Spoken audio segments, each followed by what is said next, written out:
નમસ્કાર મિત્રો, આ વાર્તા સાંભળશો તો ખરેખર તમારા રૂવાટા ઊભા થઈ જશે. તો એકવાર સાંભળજો. મારું નામ પલક છે અને હું 22 વર્ષની છું. મેં હમણાં જ કોલેજ પૂરી કરી છે, એટલે કે ભણવાનું પૂરું થયું. હું આગળ ભણવા માંગતી હતી, પરંતુ મારા પરિવારના સભ્યોએ મારા લગ્ન કરાવી દીધા હતા અને હું મારા સસરાના ઘરે ગઈ હતી. ત્યાં ફક્ત મારા સાસુ અને સસરા જ હતા. મારા પતિ તેમના એકમાત્ર પુત્ર હતા, એટલે કે તેમના પિતાનો એક જ છોકરો હતો. મારા પતિ પોતાનો ધંધો ચલાવતા હતા અને થોડાક સમયમાં હું મારા સાસરિયાવાળા સાથે સારી રીતે રહેવા લાગી હતી અને મારા સસરાએ મને ઘણો સ્વતંત્ર આપી હતી, કારણ કે મારા સસરા બહુ જ ખુલ્લા મનના માણસ હતા. મારી પાસે કોઈ પણ જાતની કંઈ પણ કમી ન હતી.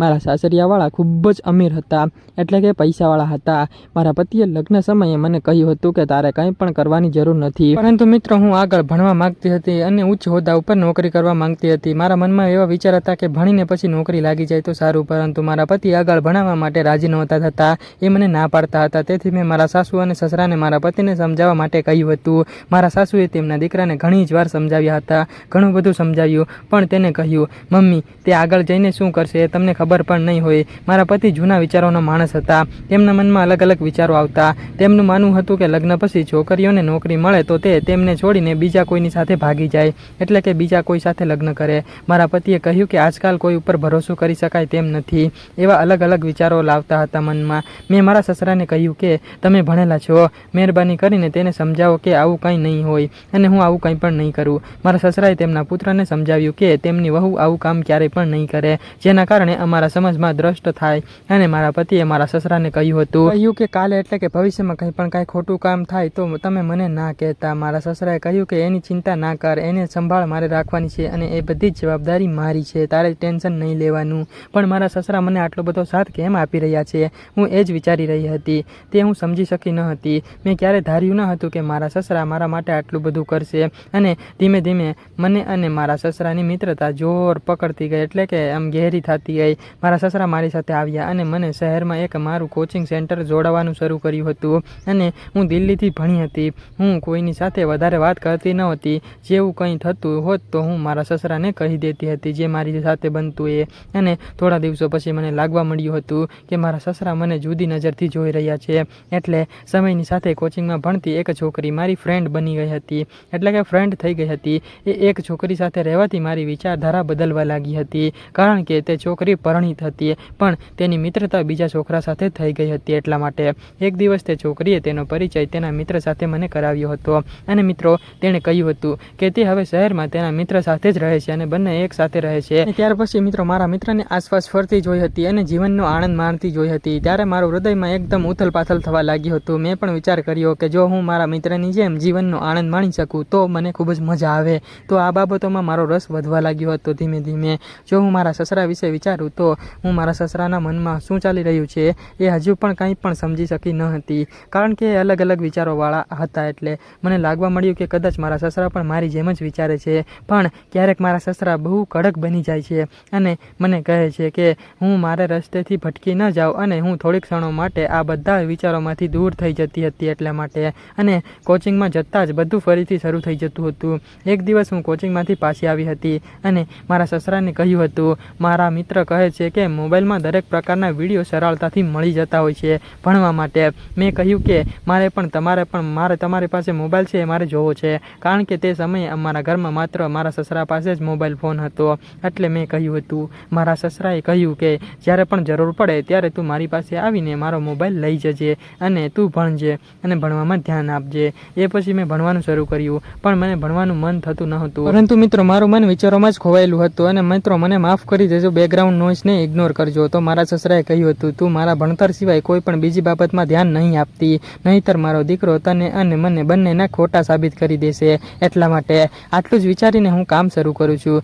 અને ત્યાર પછી એક દિવસ જ્યારે મેં મારા સસરાને કહ્યું હતું, મારે તમારા મોબાઈલમાંથી વિડીયો જોવા છે અને ભણવું છે, ભણીને હોશિયાર થવું છે, ત્યારે સસરા તેમના મોબાઈલમાંથી કંઈક જોઈ રહ્યા હતા. અને મારા સસરાએ હસતા હસતા પોતાના મોબાઈલ મને આપી દીધો હતો કે હાલે બેટા, તું તારી રીતે તારું કામ કર. અને મેં મોબાઈલ જોયું તો મારા સસરાનો ઇતિહાસ જોતી રહી હતી. થોડોક સમય વિડીયો જોયા હતા અને પછી ફોન પાછો મારા સસરાને આપી દીધો હતો, કારણ કે એ ફોન એનો હતો. હવે આવું રોજ બની ગયું હતું. એક દિવસ હું ફોન લેવા મારા સસરાના રૂમમાં ચાલી ગઈ હતી, ત્યારે મારી આંખો એકદમ ખોલી, એટલે કે ખુલ્લી રહી ગઈ હતી, કારણ કે જ્યારે મેં ફોન માંગ્યો હતો ત્યારે મારા સસરાને મારા હાથમાં એક નવો ફોન આપ્યો હતો અને કહ્યું કહ્યું હતું, બહુ આજથી આ લે, આ આપણા ઘર માટે અને આ તમે ઈચ્છો છો એટલા માટે તમારે વિડીયો જોવા માટે મેં તમને લઈ આપ્યો છે નવો મોબાઈલ. મારી ખુશીનો તો કોઈ સીમા જ ન હતી. એક દિવસ અચાનક મને નવા વોટ્સઅપ નંબર ઉપરથી મેસેજ આવ્યો હતો અને મને ખબર ન હતું કે એ કોણ છે અને એણે પોતાનો ફોટો મોકલ્યો. મેં તેનો ફોટો જોઈને આશ્ચર્યચકિત થઈ ગઈ હતી કે હું તો આને ઓળખતી પણ ન હતી.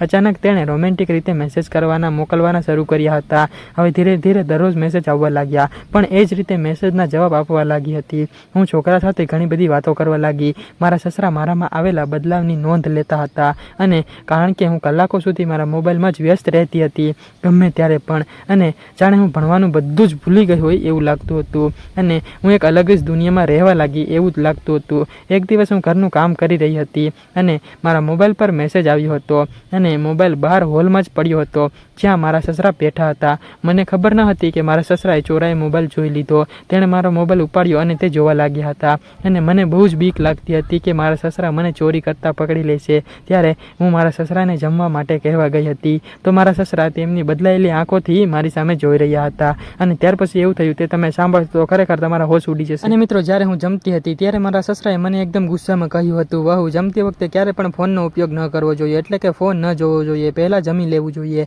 મારા સસરાના વલણમાં આવેલા એવા બદલાવને કારણે મને લાગ્યું હતું કે કદાચ મારા સસરા મારી ઈર્ષા કરતા હશે. એક દિવસ છોકરા સાથે વાત કરતી હતી વોટ્સઅપ ઉપર. મેં તેમને કહ્યું હતું, મારે તને જોવો છે. છોકરાએ કહ્યું હતું, ત્યારે થોડી વાર રાહ જોવો, હું તને વિડીયો કોલ કરીશ થોડી વાર પછી, ત્યારે તું જોઈ લેજે. મેં વિચાર્યું કે ત્યાં સુધીમાં હું થોડુંક પાણી પી આવું, મને તરસ લાગી એટલે હું બહાર જતી હતી. ત્યારે મેં જોયું કે મારા સસરા ટેરેસ ઉપર જતા હતા, એટલે કે જઈ રહ્યા હતા અને તેના હાથમાં મોબાઈલ હતો. મારા મનમાં કંઈક અલગ જ વિચાર આવ્યો કે કદાચ મારા સસરા કોઈ અજાણ્યા નંબર ઉપરથી મારી સાથે છાની છાની વાતો તો નથી કરી રહ્યા ને, એટલે કે મને ખબર વગરની એમ. પછી છોકરાનો ફોન ન આવ્યો. તે પછી મને ક્યારે ઊંઘ આવી ગઈ એની તો મને જ ખબર ન રહી હતી મિત્રો, અને ક્યારે નીંદર આવી ગઈ હતી એ જ ના ખબર પડી. પછી બીજે દિવસે હું મારા કામમાં વ્યસ્ત હતી ત્યારે મારા સસરા લાંબા સમય સુધી મારા ફોન તરફ જોઈ રહ્યા હતા. મને ખબર ન હતી એ શું કરે છે. હું રાત્રે સૂવા જતી હતી ત્યારે મારા સસરાએ કહ્યું હતું, તેનો ફોન બગડી ગયો છે અને તમે મને આજની રાત માટે તમારો ફોન આપો, મારે ફોન જોવો છે. અને મેં ફોન મારો આપી દીધો હતો કારણ કે મિત્રો, આજે રાત્રે અમે વિડીયો કોલ ઉપર વાત કરવાના હતા.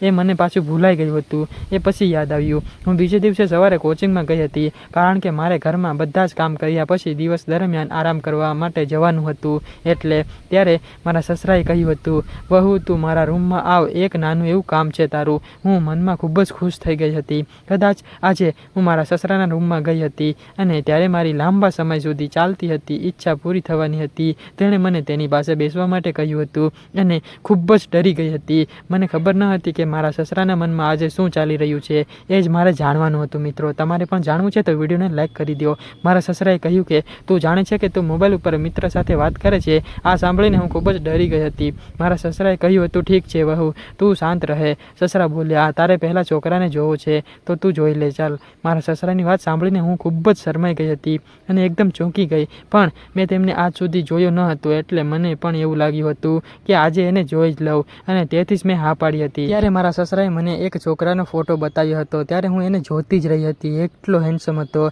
એ છોકરો મારા મિત્રનો મિત્ર હતો. હું કંઈ પણ બોલી શકી ન હતી. ત્યારે પછી મારા સસરા બોલ્યા હતા, હું તમને ઘણા જ છેલ્લા દિવસોથી જોઈ રહ્યો છું. તમારું ધ્યાન ફોન ઉપર જ છે અને જ્યારે જમતા હોય ત્યારે ફોન જોઈ રહ્યા હોય છે. અભ્યાસ ઉપરથી દૂર થતું ગયું છે. તેથી હું શંકાસ્પદ બન્યો અને તે દિવસે મારી શંકા વિશ્વાસમાં બદલાઈ ગઈ હતી. જે દિવસે મેં તમારા ફોન ઉપરમાં મેસેજ જોયા હતા, મારા સસરાએ કહ્યું, તને ખબર નથી કે તું કેટલા જોખમ તરફ આગળ વધી રહી છે અને હું આવી બધી વસ્તુઓ વિશે બધું જ જાણું છું. તેથી જ ગઈકાલે રાત્રે મેં આંખો મીચીને છોકરા સાથે વાત કરી હતી અને વિશે વાત કરી અને ત્યારે હું ચોંકી ગયો હતો અને હું બધું સમજી ગયો હતો. આ છોકરો તમારો વિડીયો બનાવીને સોશિયલ મીડિયા ઉપર પોસ્ટ કરવાનો હતો અને જો આ થઈ જાત તો આપણા ઘરની ઇજ્જત મિટ્ટીમાં મળી જાત અને જો કદાચ આજે પોસ્ટ કરવામાં સફળ થઈ ગઈ હોત તો આપણે બધા લોકોની કેટલી બદનામી થાત. ત્યારે હું રડવા લાગી હતી. મારા સસરાએ મને ચૂપ કરીને કહ્યું હતું કે બેટા, તું અમારી દીકરી છે અને તને સાચા રસ્તે લઈ જાવી એ અમારી ફરજ છે. અમે તમને ટેકો આપીએ છીએ. મેં તમારા સાથે મિત્રતાની જેમ જ વર્તન કરું છું જેથી તમે તમારા સાસરિયામાં તમારા ઘરની ખોટ ન અનુભવો અને તમારા ઘર જેવું જ લાગે. એટલા માટે મારા સસરાએ મને કહ્યું હતું, આજથી ક્યારે પણ ખોટા કામ કરતી છોકરીઓની સંગતમાં પડશો નહીં અને તેમની સાથે મિત્રતા નહીં રાખતા, તેમની સાથે વાત પણ નહીં કરતા. મેં મારા સસરાને કહ્યું, આજ પછી હું કોઈ છોકરી કે છોકરા સાથે વાત નહીં કરું. શું આ વાત ખોટી છે જે મારા સસરા અને વહુ સુધી સીમિત છે। મિત્રો આજકાલ આવા ઘણા લોકો છે જે લોકો તમારો લાભ લેવા માંગે છે। હવે તમે સમજી જજો ઓકે, ખાલી ઉપયોગ કરવા માંગે છે। પરિવારના દરેક સભ્યોએ તેમના બાળકો પર નજર રાખવી જોઈએ જેથી તેમનું બાળક ખોટા રસ્તે ન જાય અને સાચા રસ્તે લઈ જવામાં મદદ કરો। તો મિત્રો આ હતી અમારી આજની નવી વાર્તા। જો તમને વિડીયો પસંદ આવ્યો તો વિડીયોને લાઈક અને ચેનલને સબસ્ક્રાઇબ જરૂરથી કરી દેજો અને મિત્રો તમારા દોસ્ત સાથે આ વિડીયો વધુમાં વધુ શેર કરજો ઓકે, અને કોમેન્ટ કરજો તમને આ પસંદ આવી કે નહીં। આ કહાની તમારી સાથે થાય તો તમે શું કરો એ પણ કોમેન્ટમાં કહેતા જજો। અને મિત્રો અમારી ચેનલ ઉપર નવા આવ્યો તો પ્લીઝ ચેનલને બેલ આઇકન દબાવી દેજો જેથી કરીને આવનારા તમામ વિડીયોની નોટિફિકેશન સૌથી પહેલા તમને મળી જાય અને તમને જોવાની મજા આવી જાય। ધન્યવાદ મિત્રો, આવતીકાલે ફરી મળીશું આના કરતાં પણ સારી એવી સ્ટોરી સાથે। ત્યાં સુધી આવજો નવા વિડીયોમાં। અને મિત્રો હા, વિડીયો પૂરો જોવા બદલ આપ સૌ મિત્રોનો દિલથી ખૂબ ખૂબ ધન્યવાદ। અને મિત્રો ખાસ સૂચના જરૂરથી સાંભળતા જજો। આ વાર્તા ફક્ત ને ફક્ત કાલ્પનિક છે, માત્ર મનોરંજન અને શૈક્ષણિક ઉદ્દેશ્યથી બનાવવામાં આવે છે। તો મિત્રો અને હા, દિલ ઉપર ના લેતા ઓકે, કાલ્પનિક રીતે જોજો અને માત્ર મનોરંજનના હેતુથી જ વિડીયો જોજો। તમારે કોઈ પણ લોકોએ દિલ ઉપર ના લેવું ઓકે મિત્રો। કાલે આના કરતાં પણ ધમાકાદાર વિડીયો આવવાનો છે તો રાહ જોજો મિત્રો। આવતીકાલે ફરી મળશું નવા વિડીયોમાં નવી સ્ટોરી સાથે। ત્યાં સુધી આવજો, ધન્યવાદ અને હા, સબસ્ક્રાઇબ કરી દેજો યાર।